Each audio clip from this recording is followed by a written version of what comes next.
This podcast is brought to you by On Track Studio.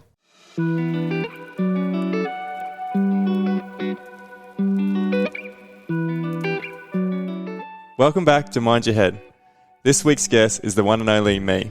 I sit down with Sophie Wilson from Big Brand Energy podcast, and we speak about my own personal journey and what led to creating Mind Your Head podcast. Hi everyone, welcome to Big Brand Energy. Today I have on an honourable guest, a client of mine. His name is Elliott Hagen. You may have seen him on Instagram going under the name of Mind Your Head. Elliott, welcome to Big Brand Energy. Thank you very much for having me. Very excited to be on. Yeah, it's going to be a really good episode, I think, given that, you know, you've had me on your podcast and now it's just returning the favour, just keeping it even. Yeah, loving it. So you've gone and done the unthinkable. You've actually gone and started a podcast. Yeah. Can you just start by telling everyone about what your podcast is about, what led you to beginning the whole journey? The podcast is about encouraging people to be vulnerable with each other, essentially, to open up with each other and to be honest with yourself. If you've got any doubts, anything you're struggling with, I'm trying to create a space where people can open up to each other and seek help if you need it. What led me down this road was I work away in the mines. I operate machinery for 12 hours a day. And when I first started the job, I was listening to a lot of music and I realized I could spend a bit more time through self-development, listening to podcasts and that sort of thing. And I listened to a podcast that featured an ex-NRL player, and I won't say his name because I'm trying to get him on my podcast, so I want to keep that as a surprise. But his podcast, he spoke about his time playing professional rugby and his battles he had with anxiety and depression and how that led to alcohol and drug abuse. And for the first time in my life, he put into words exactly how I felt during my 20s.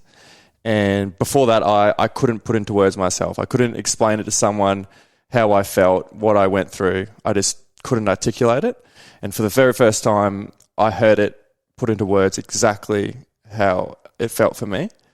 And from that moment, I realized, like, holy shit, maybe I'm not alone in this. Maybe there's other people that have been through similar things.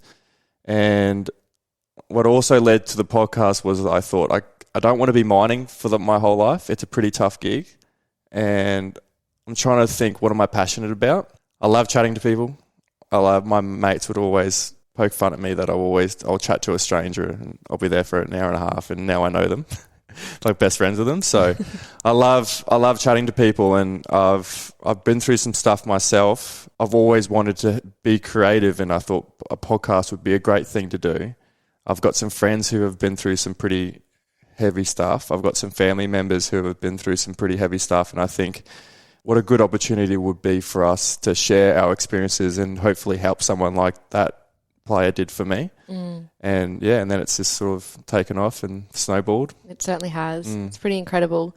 Since you've started, you've had a few questions. I know you've told me about people coming up to you saying, what's your story, Elliott? Like, you're having these great conversations, and you do a very good job at storytelling throughout your interviews. But part of the reason I wanted to get you on this podcast was to actually give you an opportunity to talk about your own mental health journey, because I think it's an important story. I know you've opened up to me about it, and I think it in itself could help a lot of people. So would you care to share your darkest day? Yeah, I would love to. It's a bit of a long story. We love those. To tell the story properly, I think I would have to go back and talk about my dad's upbringing. I think we won't go too much deep into it, but he had a really, really tough upbringing. And his defense mechanism was if he showed emotion, he would get sort of preyed upon. He would get abused. So his defense mechanism was not showing any emotion. So as he grew up, not showing any emotion was a sign of strength. So I love my dad. We had such a good childhood, but if I had anything going on mentally, Dad would just sort of tell me to get on with it. It wasn't a sort of a space where I could just tell him my worries, my doubts. And that continued on all through my childhood. I think it's also a generational thing. And that just continued on. And I think I didn't voice any of my concerns or anxieties, even throughout school. I was a very anxious kid, socially as well. And I vividly remember when I really noticed it was I did a gap year in the army. I got out, and then eight of my good mates, we all went to Canada together. Mm-hmm. And it was such a good trip. I think we were there for 4 or 5 weeks. We were snowboarding and traveling around Canada. And we're all drinking at the cabin one night. And all of a sudden, it was such a good night. And all of a sudden, I got this overwhelming feeling of like darkness and sadness. Mm. And I remember just sitting at the table, kind of like this. Everyone was chatting, and I just felt like everything just closed in on me. I ignored everything else, and I just felt so much sadness. And I was just thinking, why am I so sad right now? Like, I'm in Canada with all my best mates, having the best time. And it lasted for about 5 minutes. And as quick as it came, as quick as it was gone. And I remember just getting out of it, just going, what the hell was that feeling? And it didn't happen at all, like, through the rest of the trip. And I remember coming back, and Dad said, how was your trip? And I said, it was great, but something happened. And he was like, what happened? I was like, I felt really sad. He goes, for how long? I go, for about 5 minutes. I just felt really, really sad, like there's a cloud over me. And he's had some mental health issues with his side of the family, suicide, drug abuse, alcohol abuse. So I think he sort of got a bit worried. And that continued on, that anxiety, that feeling of deep sadness continued on when I was playing footy, to the point where, again, I didn't know how to express it. I couldn't put it into words. I didn't feel like going to my parents, I could open up to them. As I got older, I thought I could just push it down. I thought I could just forget about it. Or at the same time, I thought, maybe next year it will be gone. Maybe I can just grow out of it. Maybe it's just a teenage thing. Maybe when I get to my 20s, grow a little bit older, hopefully it will go. And I played that game for 5 years. I just was like, maybe next year will be gone. Next year will be gone. And every year that went on, it just got worse and worse and worse. And it got to a point where I started experimenting with drugs. And for the very, very first time when I started using drugs, it was like such a euphoric feeling, because when people take drugs, it might hype them up and go party and whatnot. But for me, it calmed me down. It silenced all the noise in my head, and it was such a relief. It was one of the best feelings at that time that I could have, was being on a high and just having nothing going on in my head. And the other feeling that made me feel like that was playing rugby. So for 80 minutes on a Saturday, nothing else mattered. There was no other thoughts going on, no anxieties, no other worries about the future or the past. When I was playing a game, nothing else mattered. And as soon as that whistle blew that the game was over, all these feelings and emotions would just come rushing back in again. And I was like, oh, fuck. So I felt like I was addicted to that feeling. I don't know if I was addicted to rugby, but I was addicted to that feeling that it was like a release. What spiraled out of control was that I needed that feeling more and more. So I couldn't wait till Saturday. So once I started experimenting with drugs and thinking, whoa, I can have this any day of the week. But at the same time, I knew it was bad for me. So it was like I was going around in circles, getting worse and worse and worse, taking more drugs, wanting that high to be more. And as I was taking more drugs, rugby was going down the hole. Like, my priorities shifted, whereas I wanted to play professional rugby. I was putting all my effort into that. But then during the week, I was taking drugs just to silence all that noise in my head, thinking that was the only answer. That went on for about 4 or 5 years. Didn't talk to anyone about it. Just thought, like, when you're a kid, when you're young, you just think that this time in your life is going to last forever. And then you forget that you're getting older. Before you know it, there's 5 years gone, and you haven't done any real hard work around your mental health. You've just like put a Band-Aid over it. Just done drugs, played footy, done drugs, played footy. One season I got injured, wasn't playing good footy. I was down on myself, stuck in that party mode of just taking drugs. And I remember I was in a relationship at the time, and this is me thinking that the relationship's the issue.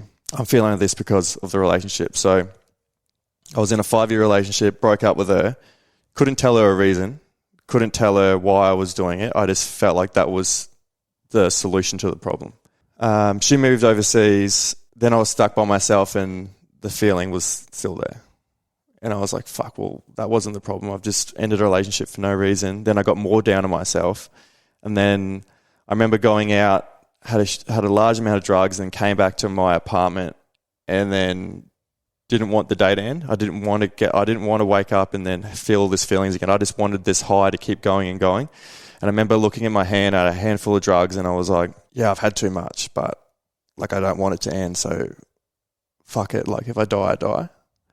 And I remember taking and thinking, oh well, like whatever. Like if I live, we'll find out tomorrow or whatever. I was just really carefree and just didn't disregard for my own health. That was Friday night, and then I woke up I thought it was Saturday, but I actually woke up on Sunday. I pissed myself. There was vomit on the ground.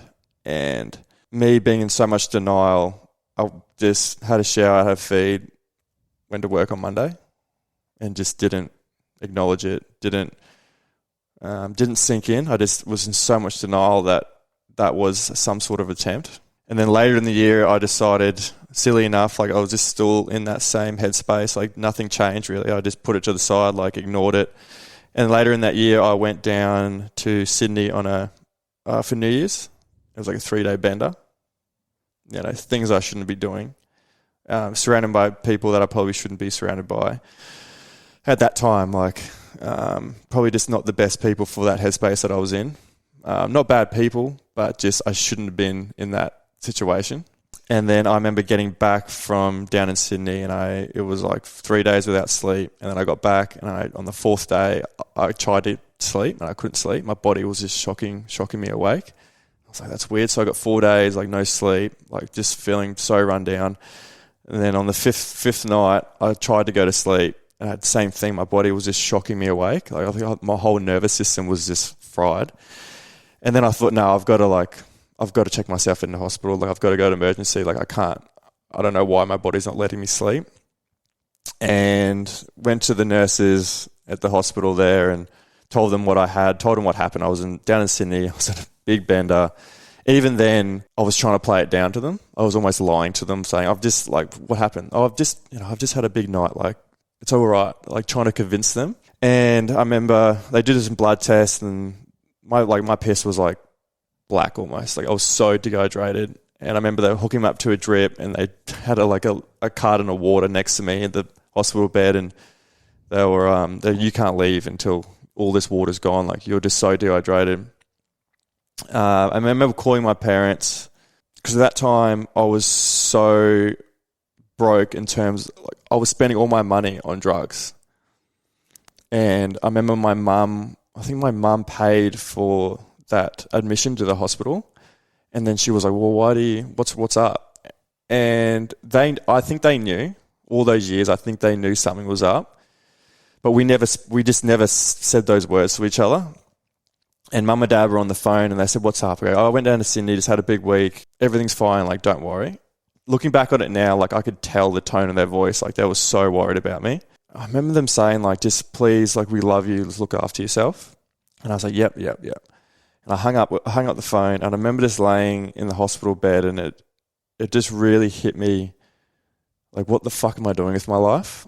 Like mum and dad sacrificed so much for me and my 2 brothers. Come over from New Zealand, put in so much hard work. They dedicated their whole life pretty much to be raising their children, working so many hours, working so many different jobs, just to put food on the table and send us to a good school and raise good boys. And then how am I repaying them?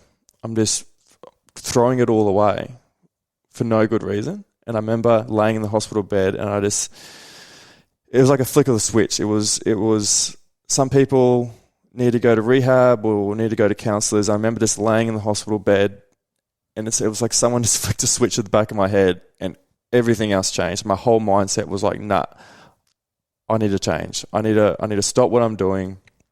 I can't keep going down this road because like it's going to get worse than this, and I don't want to get worse than this. I think that was a pretty close to rock bottom for me. I think that really scared me. I think I scared a lot of my friends, and I scared a lot of my family, and I think they all knew that I was going down a road that one point I probably wouldn't be able to come back from. And then I moved from Brisbane back to the sunny coast, stopped doing drugs, stopped doing alcohol, went and saw a psychologist for the first time. I think that was my biggest fear. I think what stopped me was fear. I was so scared of seeking help. I was so scared of unlocking all those suppressed emotions and opening that can of worms. And I was just so afraid. Like, I was very immature. I wasn't very emotionally intelligent. I was a child. Even at 27, 28, I was still, looking back on it now, I was such a little boy.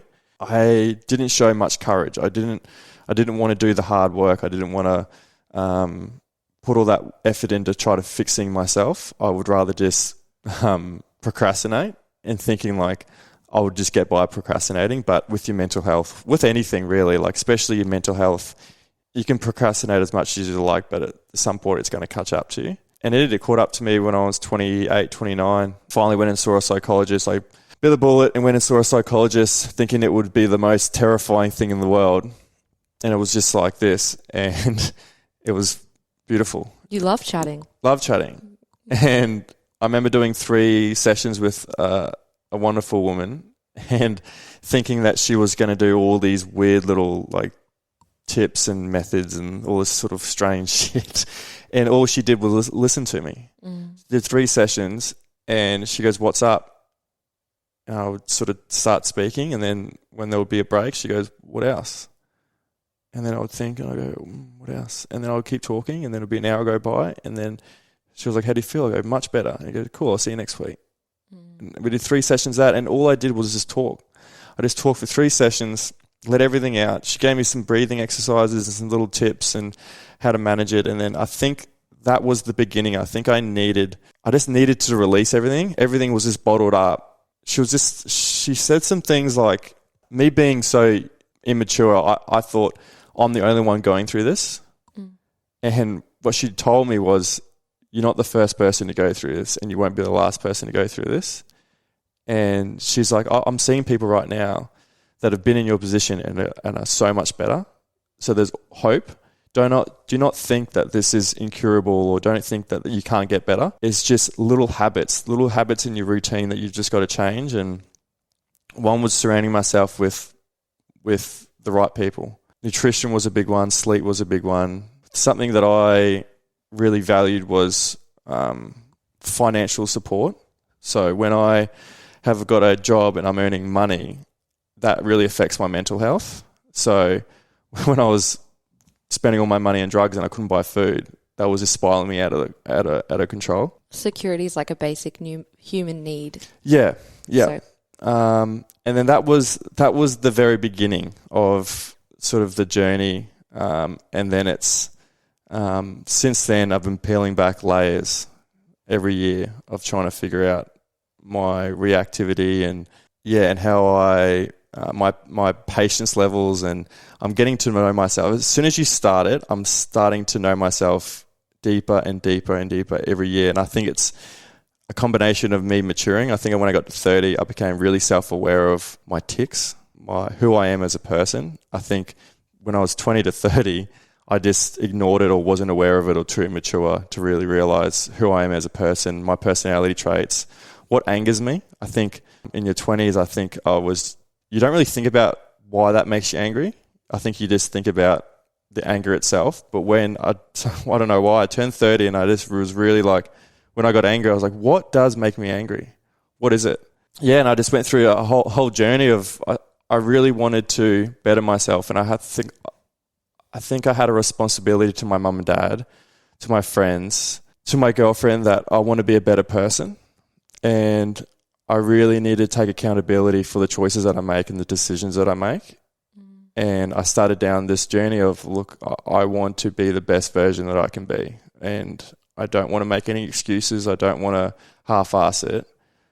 Let's get to the bottom of some of my things. And recently that's led me down. I've had a few concussions playing rugby, a few more than I should have, some pretty bad ones.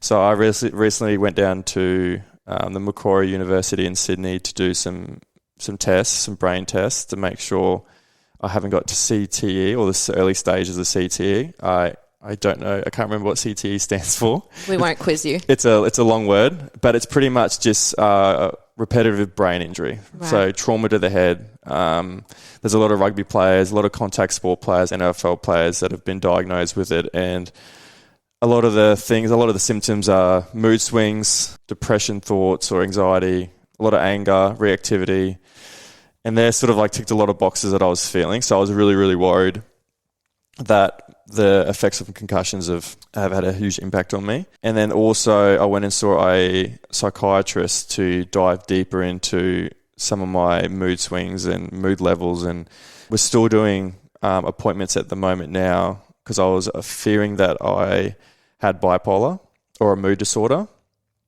And we're still doing more tests at the moment now, but I think what we've sort of come to conclusion is that there is a spectrum, I guess, of that. And at the moment, he thinks I'm down the low end of the spectrum. I thought I was pretty bad, but he gave me some reassurance to know that you're not as bad as you think you are. Your highs are normal, but your lows are a little bit lower than everyone else's. So it's given me some answers because I knew some of the feelings aren't normal. The depth of them just aren't normal. And it scared me. And before I would just ignore them. And I said, nah, I'm not ignoring all this shit anymore. Like, I'm not being a child. I'm going to show a bit of bravery and courage, and I'm going to go seek answers for some of these things that are worrying me, because I want to be better. Like, I want to have kids someday. I want to be a dad, and I want to be the best dad. And I don't want to carry these wounds over to my kids. So I want to put in the effort now rather than potentially carry something over to my kids. So I want to put all the effort in now. And yeah, it's been an eye-opening journey so far.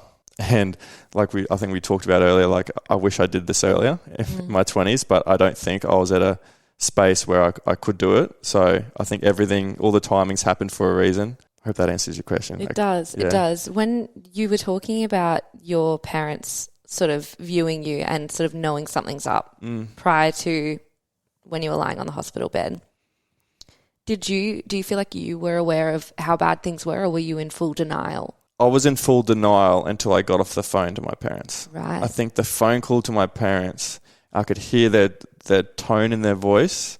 And I remember like looking around the hospital, and they had the drip in me and stuff. And I remember just laying there, previously thinking who cares? Like, who cares I'm in hospital? And then I got off the phone with my parents, and I'm like, what do you mean, who cares? Like, one phone call, everything just changed. So I remember like my whole headspace changed.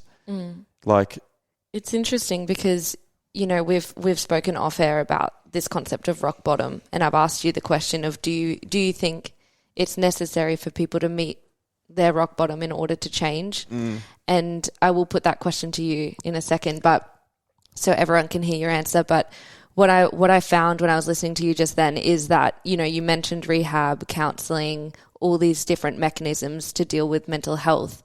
And then you were speaking about what actually did shift it for you. And it dawned on me that no matter which way you kind of go down, whichever avenue you're going down in terms of the mechanism you use to help yourself with your mental health or mental illness, whichever way you want to put it, it's essentially a perspective shift is the cure, right?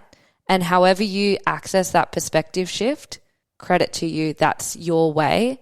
But I think, you know, when you were lying there, it was the tone in your parents' voice that allowed you to completely shift from current Elliott's perspective of like, it's all about me and it doesn't matter if I'm here or not, doesn't matter if I'm partying hard, to be like, oh, actually, it's not all about me. There's actually a lot of other people at play. And, you know, when you speak about the fact you want to be a dad someday, you're also talking about, you know, you want to actually level up for the sake of, in that perspective, you know, having a kid, you want to be this person for them, which I just think is so powerful, because it's essentially what you're doing right now with your podcast is you're providing perspective, which is what will change people, which is what will help them on their journey or contribute to it. It's very interesting. Yeah, it's what I've found with that was that I was playing the victim. Yeah. It was all about me. I'm a victim. Nothing else matters. Poor Elliott. It's definitely, you do the change for yourself, absolutely. But when you've got something that's greater than yourself, in terms of like, I don't want my parents to bury their son. Yeah. You know, that's a huge motivator for me, was imagine the pain on my parents that if I kept going down this road, they were going to bury me. And I would never want to be a parent and have to go through that with one of my kids. Absolutely. So it's finding that perspective and that motivation that's greater than yourself. So now the question of rock bottom. You've obviously interviewed a lot of people now with your podcast. A lot of people hit their version of rock bottom. What's your perspective on it? Do you think it's necessary to hit, or can you change before it? I would love to think that we can change before it, because that is one of the aspects of the podcast that I'm trying to create, is people being proactive about their mental health. I don't want people to get to rock bottom for them to change. I know that a lot of my guests have been to rock bottom, but that's 50-50. Like, sometimes you get to rock bottom and you don't have the opportunity to change because you're not lucky enough. Sometimes it gets the better of you. And sometimes you go to rock bottom and then you can just sort of get yourself out of it. But I don't want people to have to go to rock bottom. So if they're listening to the Mind Your Head podcast and they can resonate with a story with one of the guests, and they can almost see themselves in the future and go, fuck, this is what could happen to me. I hope that initiates change before it goes to rock bottom. So yeah, they definitely can. You can definitely turn around before you get to rock bottom. But I think human nature, you'll test it. You'll test it. You'll push it. Yeah. Yeah. So interesting. So with your journey, like, as in, you obviously have a full-time job. Your podcast isn't your full-time pursuit. What's your thoughts on this idea of purpose, and how do you see your career playing a role in this purpose, if you believe it to be necessary to have one? That's a good question. I am the master. Because mine are not aligned at all. Well, I've noticed that. At all. Well, firstly, do you believe that everyone has a purpose on this planet? Yes. What's your purpose? So my purpose now is doing this podcast and hopefully creating change in people's lives. That's what I feel like I can offer so much value in that. Mm-hmm. And that's what I'm passionate about. And I feel like if I can align my passions in helping people, that's my purpose. Yeah. And that's for the very first time that I've thought about having a purpose ever. Interesting. Because I know that a lot of the people that are in my world, they have this kind of almost an existential crisis about, should I start a podcast? Should I leave my job? And it's this big deal. And so that's why I want you to give your perspective on, like, can they overlap? Can they coexist? Do you need to be the extremist who is now a podcaster, or can you still have your other life? Like, what would you say to the person that's like in their head about, shit, I need to like do this whole thing. I've got this purpose and I need to do it. It's hard to give advice on because people's situations are so different. For me working out in the mines allows me to have financial freedom in some way. The interest rates keep going up. Financial freedom, but time freedom. So I love that. Well, I'm back here for the week. I can dive into the podcast so much, and I feel like I'm adding so much value while I'm back. And then when I go away to work, it's me providing for my family too. One day, I would absolutely love if I could just do the podcast full time. That would be amazing. I feel like definitely you can go all in. You can also have a passion and then have a job, I think, or a purpose. I think it doesn't have to be related all the time. I agree. I think people have this idea that it has to be this, or it has to be that, or it has to be this. I think it's whatever works for you, whatever you're happy with.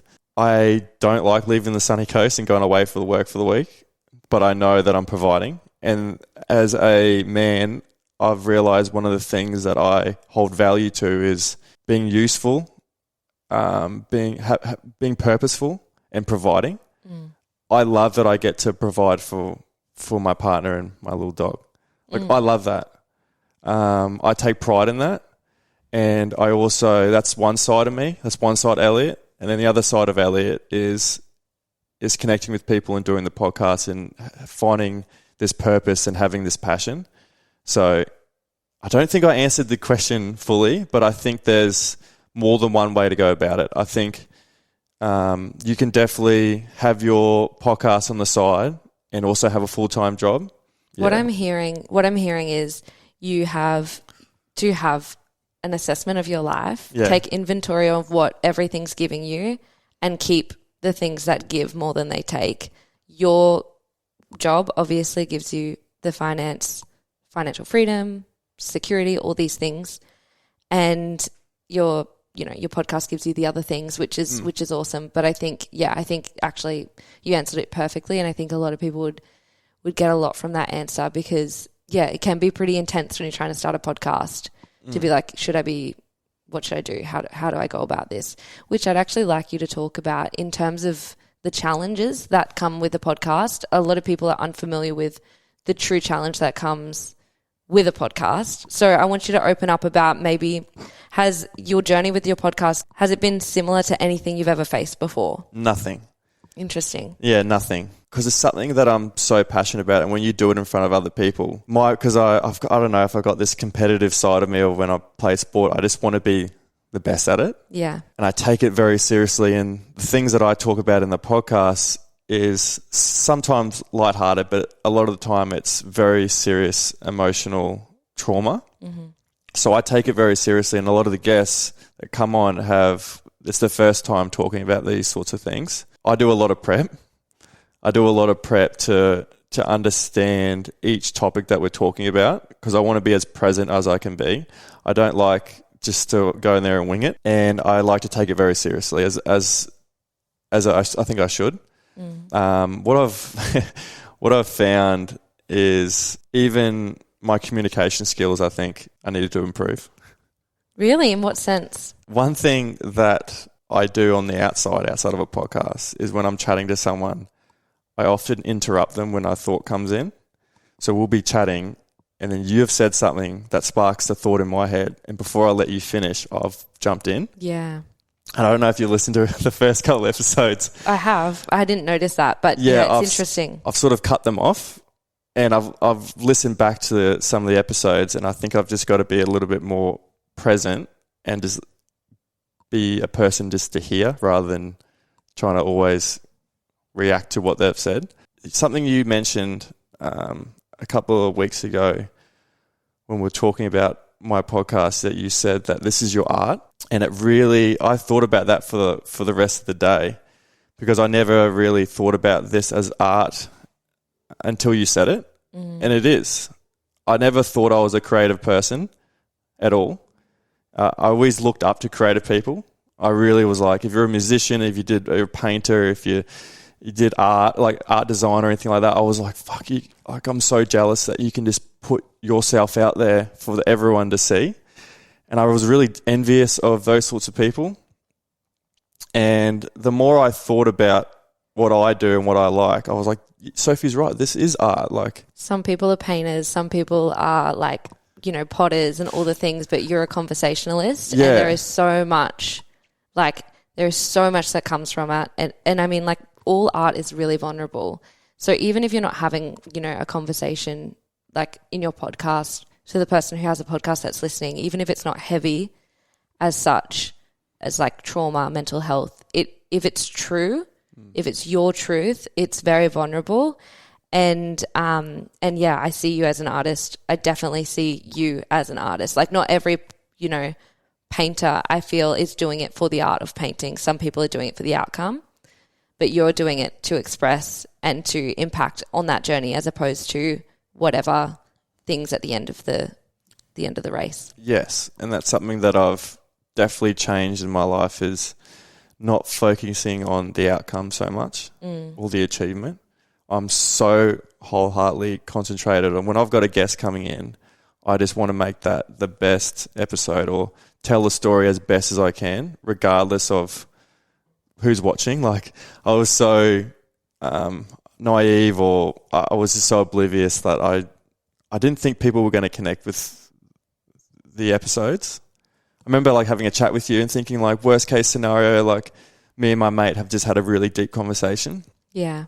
Or me and my dad have had a really deep conversation, and I was like, I remember when I first started, I walked out of the episodes going, oh, I wonder if anyone's going to like connect with that. And that's just me not like realizing maybe the depth or how impactful the conversations that we're having. I love that about me. I love that I'm not doing this for attention. I'm not doing this for people to watch. I love that people watch. I love that people tune in. But that's not my purpose. My purpose is trying to create change. My purpose is trying to help people be vulnerable with each other. And I think the outcome, if you focus on that, the outcome will sort of take care of itself. And it is. And it's doing so well. So it's just so incredible. I want to talk about those fears that you had before you started, before you saw the crowds flooding your DMs being like, this episode changed my life, Elliott, thank you. Prior to that, feedback, which you were so worthy of, what was coming up for you? What stories were playing out? Like, what were your worst fears of starting this and then XYZ happening? My biggest fears were people thinking this was a stupid idea. I think I gave people too much space in my life with their thoughts or emotions. I think I gave them too much control over mine. I think I cared too much about what people thought. I think I didn't do a lot of things in my life because of the thought of people thinking that it was a stupid idea. I was so nervous to start this podcast thinking that people were just going to laugh and say, that's the dumbest, stupidest thing ever. And I couldn't be more wrong. But also as I've gotten older, I've realized like I can't live with myself only making decisions that people agree with or people think are good, because they're not me.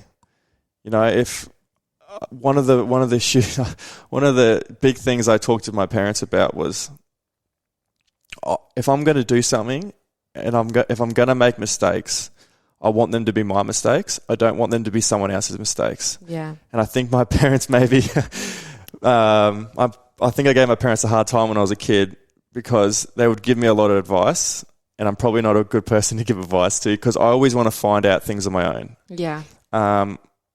And I think I took advice off a lot of people and just did things in my life that they would do in their life, and it served me no purpose. So I remember just bit the bullet, and I was just like, you know what? I don't care if people think this is a silly idea or they're going to laugh at me and go, why are you talking about that sort of stuff? I'm going to push that to the side and go, wait, what am I passionate about? I've realized time goes so quick, and I want to do things that make me happy and things that I'm passionate about.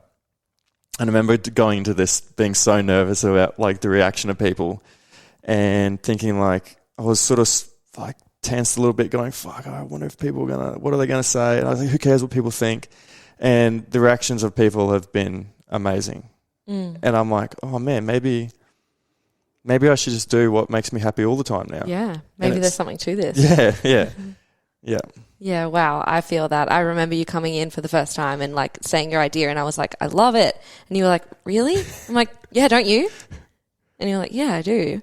And I didn't think you were going to say that. Yeah. So good. And in terms of like the outcome of it all, what's been your favourite part? Like you're probably 6 months. Oh, have you been recording for 6 months now? Yeah, 6 months, yeah. Yeah, so that's like, I mean, you're no veteran, but that's a decent amount of time to have, consistent content coming out, showing up for your audience every single fortnight. But in between that, obviously, we both know the prep and all the things that go on. Yeah. What do you think your favourite part's been? My favourite part is the day that we record. Yeah.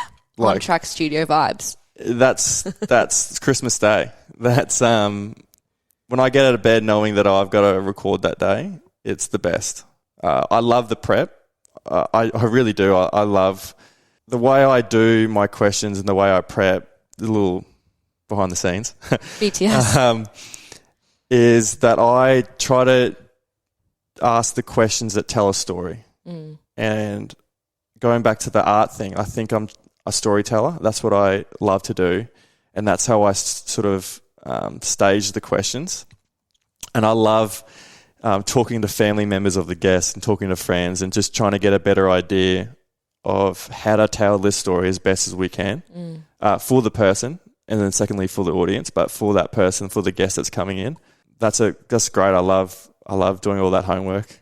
But my favorite part is coming into the studio, seeing you guys and shooting with the guests.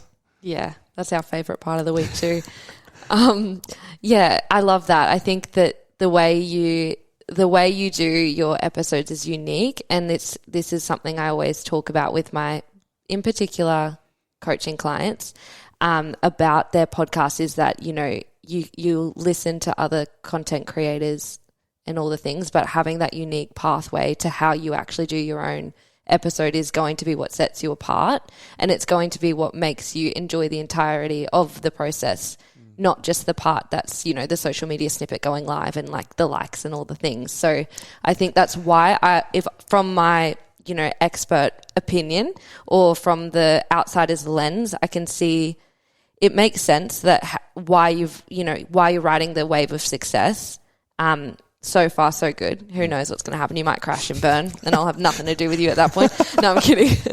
But I think it's just, yeah, you should definitely give yourself a lot of credit. And like even everyone who I run into, they'll be like, how's the studio going? Oh, I saw that podcast. That guy, Elliott, his podcast is so good, and rah, rah, rah. And I'm like, yes, it is. Yeah. It is. So I'm very proud of you, and it's very exciting to see everything that you're creating with the podcast and the community that you're building. Thank you very much. You're welcome. For those who haven't listened to Elliott's podcast at this point, obviously that's your next step, but he has a closing tradition on his podcast that he gets a friend or family member of the guest to ask a question. And yeah, I'm surprised attacking him with a call from one of his best mates. So we're hearing that live, and hopefully it all goes well. Time will tell. Chris, you up? ? Chris, are you up? Update, Chris is in fact not up. Yeah, Chris. And nor is Brock. Nor is Brock. And nor is Leffers. Wait, we didn't try Leffers. We went to our true friend, Dad. Well, we're going to him now. We're going to be dialing effective immediately. Hopefully Dad is going to pull through. Hi, Dad. Good morning. Good morning. You're on the air. A surprise attack. How are you? Listen, I'm still living the dream. That's good. That's good. But the trouble is, it's not my dream. It's someone else's. Oh, that is the trouble. We've got to sort that out by the time of your next appearance on Mind Your Head podcast. I know. I agree. So, look, I'll give you a little bit of context to my call. Sure. It's the fact that I've actually got Elliott on my podcast now, and you know his little closing tradition that he does on his podcast, I sure do. Yes, you do. I'd like to just return the favour for the man himself, yes, and ask you to ask your question to Elliott and make him answer on the spot. I haven't given you much time to prep for your question, so... All right. It'll be a parent type sort of question about his mental and physical health. So I'll ask that question. Do you want me to ask it now, or when do you want me to do it? Yeah, go for it now. Okay, so my question to Al would be, listen, we're proud of the fact that he's looked at ways of better improving his health and physical well-being, but from a parent point of view, that's a short-term goal that he's hit. We would like to know what sort of planning he's done, more of a mid-term and a long-term goal. Where does he see himself in 10 or 15 years, sort of mentally and physically? Does he have those goals in his mind as well? Good question, Dad. Good question, Dad. Thanks you for that one.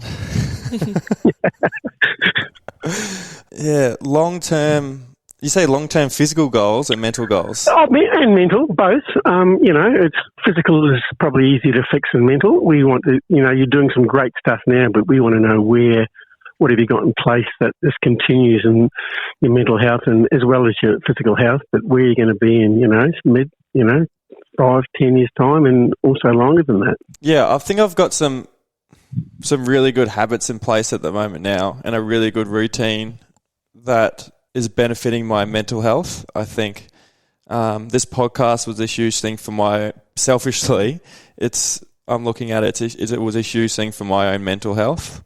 Yep. I want to keep continuing this and growing this as as much as I can. I think the feedback that I've received from the podcast from people that has said that it's changed their life, or if it's helped them reconnect with their parents. And I think the feedback that I've received from it it's almost given me a responsibility to the listeners that what I'm doing is good, and I keep going with it. I think the things that I'm doing throughout my day and continuing looking out for my own mental health, I think just being more aware of it is my long-term goal. I think just to keep growing on what I'm already keep doing. Yeah. And that's perfect. I mean, that's what that's what goals we set. Once we start forming good habits, we want to make sure we continue, because it's so hard to start again. So you've got those good habits starting to be formed, and it'll be nice to think that in 5, 10, 15 years' time, you're still doing the same things. And I'm doing that as well, actually. I'm starting to develop a few of those habits as well. Your podcast was certainly was a recheck, a reset for me, and I'm starting to develop some good thoughts for my next 40 years. So good. It's the ripple effect of his podcast has affected you and so many others. So. Oh, and that's it. And it certainly has. I've sat down and I've thought long and hard about where I want to be and what I want to do. And I'm not ending my good years aren't behind me. My good years are in front of me. I might only have 20 or 30 left, but aim for 40. I'm sit. Yeah. At least. Oh, wow, shit, that would be ugly. That would be messy. I might need Elliott to come and look after me. Well, you've got a new hip and you've got a couple of new knees, so you should be good to go. Listen, I know, I'm rocking. I mean, I'm going to have it. By the time 30 or 40 are up, they'll be doing brains and heart. Oh, they're doing hearts now. They'll be doing brains. I wouldn't want a new one of them. Yeah. No. But yeah, go back to your question. I think I feel better. I feel better mentally and physically now than I did in my 20s.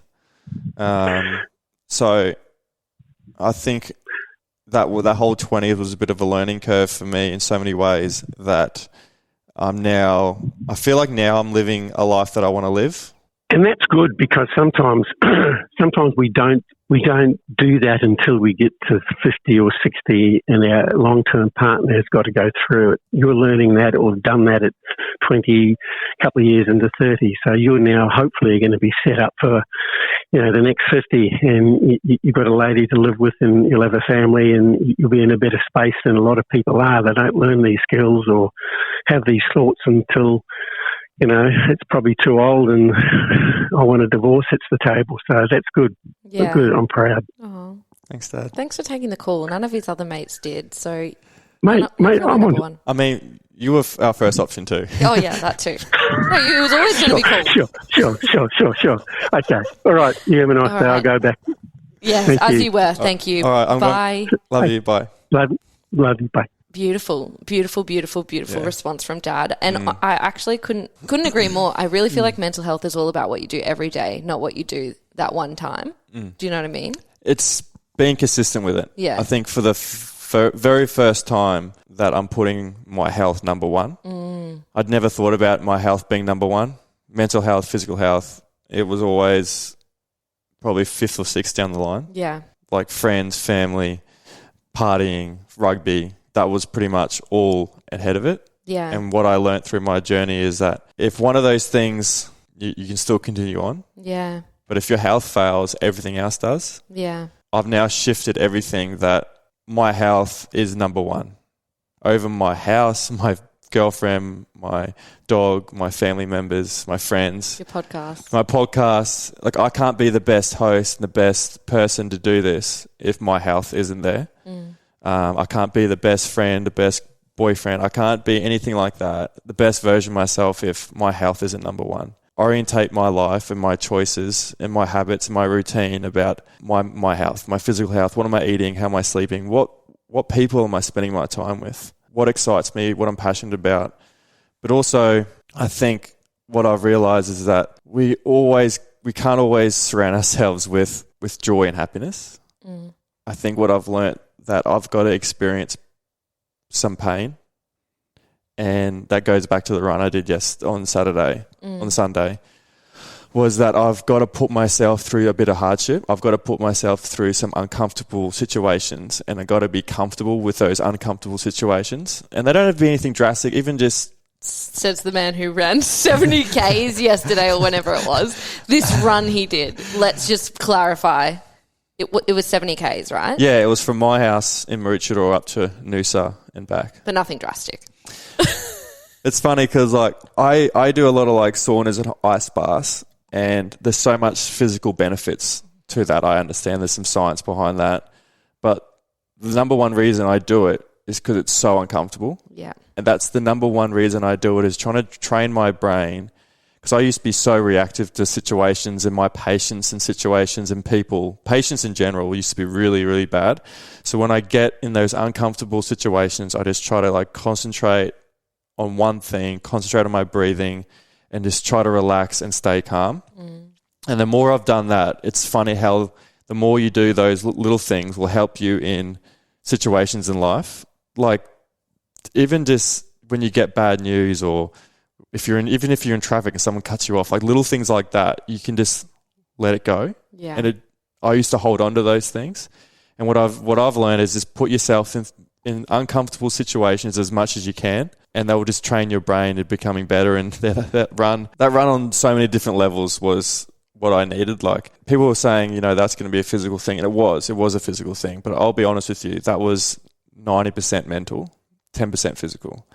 Like there's a lot of like inner demons really were coming up. Like a lot of things that I haunted myself with throughout my life, not being good enough, being a quitter. I reckon when I was a kid growing up, and even in my 20s, I quit a lot. I would run from any sort of pain or uncomfortable situations. I'd always run. I'd always take the shortcut. I would always take the easy road. What toll do you think that took on you, like down the track, always taking the shortcut? Honestly, I thought I was a bit of a coward. I didn't think I was a man. I didn't think that I stood for anything. I didn't think I had any integrity. I thought I wasn't living a life that I knew I could. I think I held myself back from reaching my full potential. I think I showed that in rugby. I think the easiest thing for me to say that, the reason I didn't kick on and go further, what used to help me sleep at night was saying you weren't good enough. Heaps of people don't make it. It's right, you just weren't good enough. I told myself that, thinking it would just help me sleep at night. Wow. When really, the more I've thought about it, I was good enough. I just held myself back. And now being comfortable with knowing that, listen, you were good enough. It's just you were holding yourself back from your real potential. And I look back on those things, and I used to get really down looking back on those things and knowing what I could have done, but now I use it as fuel. So instead of going, look what I could have done, I now go, all right, that's something not to do. In situations like even starting the podcast, I was so like, no, I'll never be good at it. So I just never tried. So the fear of like failure would stop me from trying things. So I went through so much years of my life not trying anything because I never wanted to be bad at it. And you're bad at 9 times out of 10 when you start something new, you're going to be shit at it. And I just never wanted that. I always wanted to be good. And the fear of not being good would stop me from trying new things. It got to a point where that you've got to make a decision on how you want to live your life and how you want to look back at your life. I look back at my 20s, I had a lot of fun and I met a lot of good people and I travelled around the world playing rugby. But there's also a side of me that I look back and go, fuck, like you took the shortcut so much. I made a promise to myself now that I started this journey really when I was 30, and when I'm 40, I want to look back at those 10 years and go, fuck, you gave it everything. You tried it. You didn't care about looking like a fool. You didn't care about, you've never done a podcast before and you didn't care what people thought. You just wanted to do what you love. You know, you've never run 5Ks in your life, but you went out and did 70Ks one morning just because you wanted to do it. And I want future Elliott to look back on past Elliott and go, yeah, I'm proud of what you've done. Proud of the choices you made. Yeah. Amazing. In terms of the people who can relate to what you're saying, and like I hear you, Elliott, but I don't want to fail, and it's easy for you because, you know, you've clearly got people who love you anyway. And genuinely, they just want to set themselves up for success to start, let's say, a podcast, but the listener listening, apply it to whatever you want to do to put yourself out of your comfort zone. What advice would you give them to set them up for success, like genuine, actual success? Look back on the last 6 months. What did you actually tangibly put in place to reach where you've got? I wrote down goals that I wanted to do short term. 12 months. I often get ahead of myself and what do I want to do in 5, 10 years? Mm-hmm. And I was like, no. What do I want to do in 12 months? What do I want to do this year? I just wrote down, I would love to start a podcast. All right, cool. What are we going to talk about? And then I was on, it's hard to like give advice because what motivated me, and I think I've talked to you about that, is like I was on the fence. I was like, oh, I really want to do it. But what pushed me over the edge was, and it's what sort of pushed me over the edge to do the run, was people telling me I can't do something. Mm-hmm.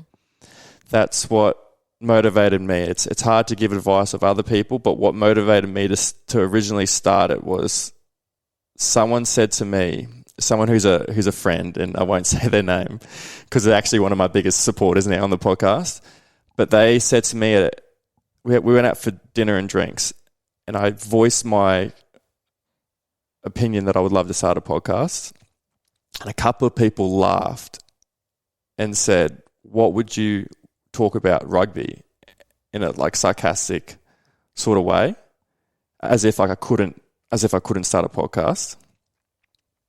And that was what got me over the line, really, because I hate it when people tell me I can't do something. Yeah.